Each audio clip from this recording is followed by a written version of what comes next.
The festival Who Owns the Economy revolves around the way the economy of the present moment is shaped, and it makes all visitors think about the question, what kind of economy do you want? I am very enthusiastic about this festival. In a fun and critical way, it tries to imagine the economy of tomorrow together.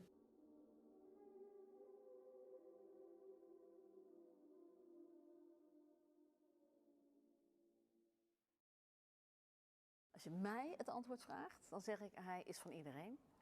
Als je kijkt naar de werkelijkheid, dan denk ik dat maar heel weinig mensen het idee hebben dat zij iets te zeggen hebben over hoe de economie werkt.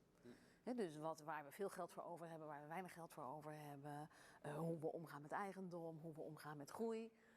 We denken dat dat een gegeven is en we voegen ons daarnaar. En dat is precies wat we hier eigenlijk los willen maken en in vragen willen stellen en willen betwijfelen. Een soort van ver van je bedshow lijkt. En door die kunst kunnen we dat veel dichter bij mensen trekken. En ook tijdens het festival op allerlei manieren de interventie en de interactie en die vraag samen proberen te stellen en daarover in discussie te gaan. En dat is juist met kunst een hele mooie manier. That for these kinds of things, using art especially is a beautiful way to do so, I went into in a previous video. Societal issues run through the world around us chaotically. Art allows important elements of this chaos to be catched and is a good way to start grasping the structure of an issue. The more in-depth story about this is very interesting. The video is called Creative Matters. I highly recommend checking it out. With this video, I wanted to show more of the story behind this festival, the admirable philosophy and method with which it was set up. Check it out to get a complete view of this festival. What about this video? An important motto in what this festival is about is we all have to deal with the rules of the economy, but is the economy also there for us? It raises the question what we expect of the economy, and that it is a question that we can ask. We all collectively experience the different consequences of our economic system. And the economic system determines for a great deal how we live together. The rules of the economy were created by us. We often think of them as something we have little to no control or influence over. But a system that is shaped by people can also be adjusted by people. Now the call for a new economic system is gaining momentum. Change is within reach. And that's why it makes all visitors think about the question, what kind of economy do you want? All activities on the festival are about creating new insights into what we would like an economy to be. Values, inspirations and aspirations with which to imagine new rules. If this interests you, I would say come along. This video is to show how the festival touches upon this. The workshop Overflow. The workshop Overflow focuses on storytelling. It looks at the stories which run current society. To deal with its effects and challenges, one must relook at these stories and shift to new ones. And I love that concept. As we are all kind of aware now, current society is in a big degree detached from nature. The workshop calls what we are doing now the pursuit of a myth. The myth that material wealth, competition, ownership, profit and access to technological developments will make us happier and our lives more meaningful. Meanwhile, the negative consequences of this are becoming more and more disturbing. The workshop mentions effects that I recognize in the world, like isolation from each other, loneliness and alienation that comes with it. These are things in our collective experiences that you really got to feel for. Also that we are disconnected from nature in a significant extent. Nature who has been here for ages and now has fewer places to exist. Degrading ecosystems that have supported billion years of life on Earth. It means a lot to see a discussion about it. A really powerful saying that gives all this away is that there is a growing lack of meaning to modern culture now. To deal with this, we got to shift to telling new stories that reconnect us with each other and nature. This I relate to the feeling of playing outside as a child. Shifting to new stories that reconnect us with each other and nature means we need to create a deeper understanding and empathy of nature and our nature. We need to be able to recognize feelings of connectedness and reconsider our definition of success and the need for technological developments. Of course, then there is to deal with world politics, money and power. Even though these are big and powerful things, I believe it is important and powerful to be able to see what this workshop is talking about on personal level. The aim of the workshop Overflow is to challenge the stories that run through society now and to imagine new stories. By using nature as a role model, together they try to shape new myths, stories, inspirations and aspirations for human civilization. They do so with taking in account the principles of Gaia. That is about operating in the spirit of mutual reciprocity, meaning both give and get back. As a result of the workshop, 6 campfire stories are developed. These campfire stories are great examples of narratives in which regenerative concepts of prosperity, ownership and work flourish. They are stories from a future world where there is reciprocal collaboration between technology, nature and people. The reading, Who Owns the Money? In this reading, Carlijn Kingsma talks about her piece, The Waterworks of Money. The world of big money seems far away to most, but we notice its effects day to day. Carlijn Kingsma created a detailed map to illustrate the mechanism of money. During the festival, she shows how she imagines today's monetary system and how she imagines 3 possible future scenarios. In the lecture performance Exchange Project, 3 speakers share personal experiences, practical examples, science and ancient traditions that hold different perspectives on economy. Stuff, services, knowledge, entertainment, nonsense. People exchange with each other all the time. In Western society, this exchange has increasingly taken on the character of a transaction. The exchange of goods and services against money. The Exchange Project investigates what happens when we question or change the routines of market functioning. It wonders what happens if you put a relationship instead of money at the center of exchanging things. I love the series The Avatar. In Aang's series, Aang and his friends traveled the world for Aang's journey. They encountered many different cultures with great hospitality to keep the Avatar on track. Now this fragment of the beginning of the Korra series. Okay. Food first, then air temple. When Korra arrives in Republic City, she chaotically goes through traffic, following Naga's instincts for food. Oops, sorry about that. Excuse us. Sorry, we're new in town. Then Naga has found something. We'll take one of everything, please. That'll be 20 yuan. I don't have any money. Then what good are you to me? Don't worry, girl. The city's huge. I bet we can find a place to rustle up something to eat. Here you see money separating people, even whilst helping the Avatar is ultimately in everyone's benefit and interest.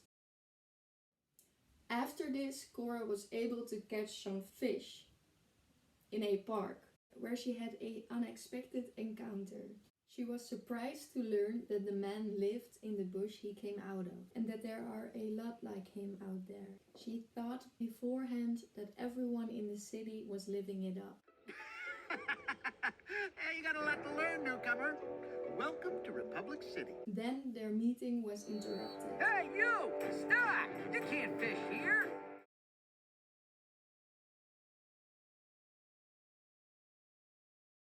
This scene shows another way of the division of people through money. In the city, there is an array of how the life of people can look like. One of them is the bushman. Korra discovers this by meeting him. She also discovers that relying on natural resources, like fishing from a river, is illegal in the city. The river and the fishes are property now, and the system of ownership creates a distance from what is naturally there.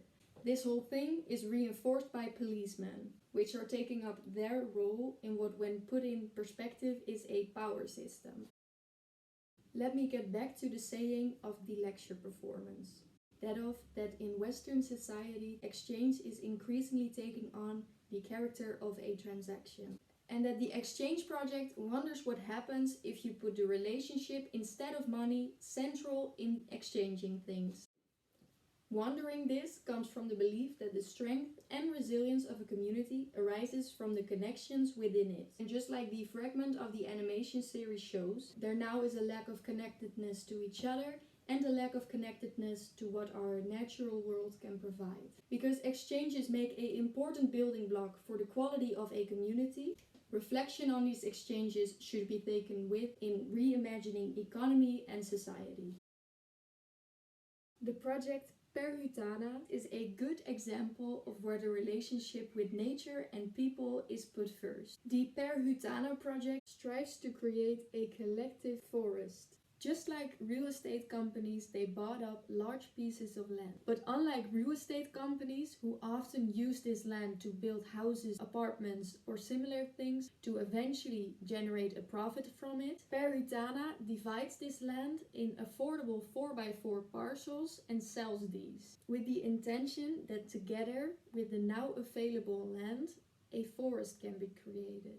How the project came about is also an important thing about why this Perhutana project makes such a good example. The Bersama Collective, a group of artists, musicians and filmmakers with Indonesian roots that reside in the Netherlands and Sweden, started working together with Jatiwangi Art Factory, an art collective based in West Java. In cooperation, they researched the possibilities for creating a collective forest. They did so using an artistic and cultural approach. They started connecting friends and artists, and thus formed a project based on sharing and exchanging creative strategies for a common goal, finding ways to protect the forest. The project is deeply connected to the local community and the rural natural environment in Indonesia. The workshop Who Owns the Economy raises the question whether we in the West can also develop a decentralized collective working space in which we feel more deeply connected to each other and the rural area. And can we develop a way of working together where friendship, kinship and trust are central principles?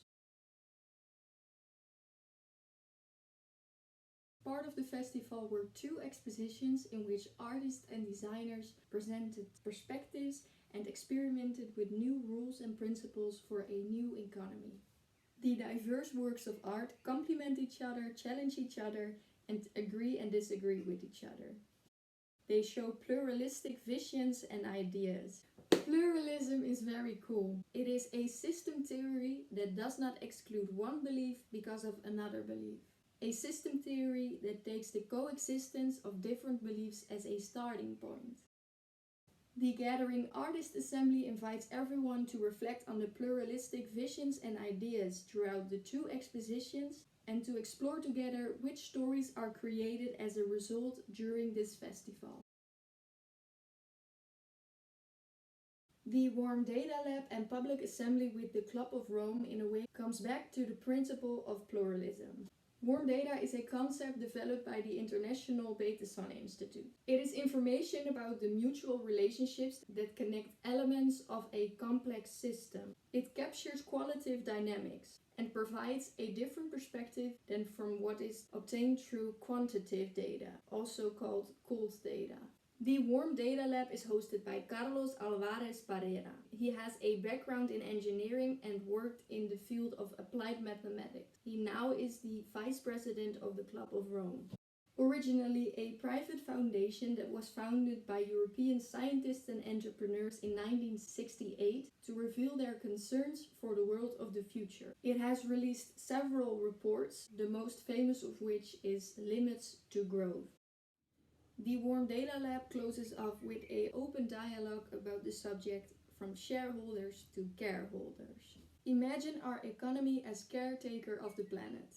The economy is a structure made up of agreements, traditions, value systems, and connections that shape our society. This economic structure is not just about currency, finance, and numbers. It is the complex web that connects individuals, communities, knowledge, nature, science, and technology. We are intertwined with a web we call economy, a system with its own language, behavior, and codes. It seems we have increasingly lost touch with what the word economy once meant. It comes from the Greek word oikos, which means management of our household. As the industrialization process increasingly shapes our lives, we have drifted further off from its original meaning. Its new interpretation has become increasingly individualistic and competitive. But the concept of economics goes further than just adjusting rules on paper.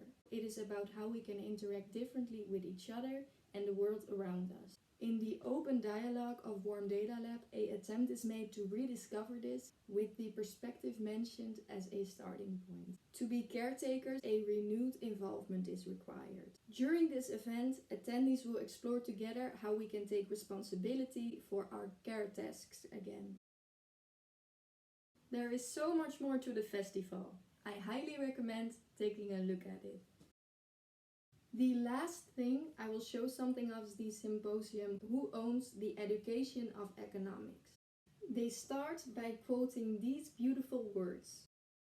Each time a person stands up for an idea or acts to improve the lot of others or strikes out against injustice, he sends forth a tiny ripple of hope, and crossing each other from a million different centers of energy and daring, those ripples build a current that can sweep down the mightiest walls of oppression and resistance. Education is the cradle for an innovative impulse to society. Therefore, education is an important starting point for an economical transition. But what do you need as a teacher and student to use different angles and approaches, make innovative voices be heard, and let that impulse be pursued? And does that make you an idealist, realist, or both? Because who actually owns economics education? These are the questions and things explored and discussed in the symposium. Welcome to the end of this video. Thank you so much for watching it. I really liked sharing these sides of the festival and I hope you could relate to some of it. Because at the end, we all deal with it daily. I believe the festival Who Owns the Economy is something everyone should know about. May this video give you valuable insights and understandings of the world. Because do you know what they say? Gedragsverandering gebeurt door informatieuitbreiding.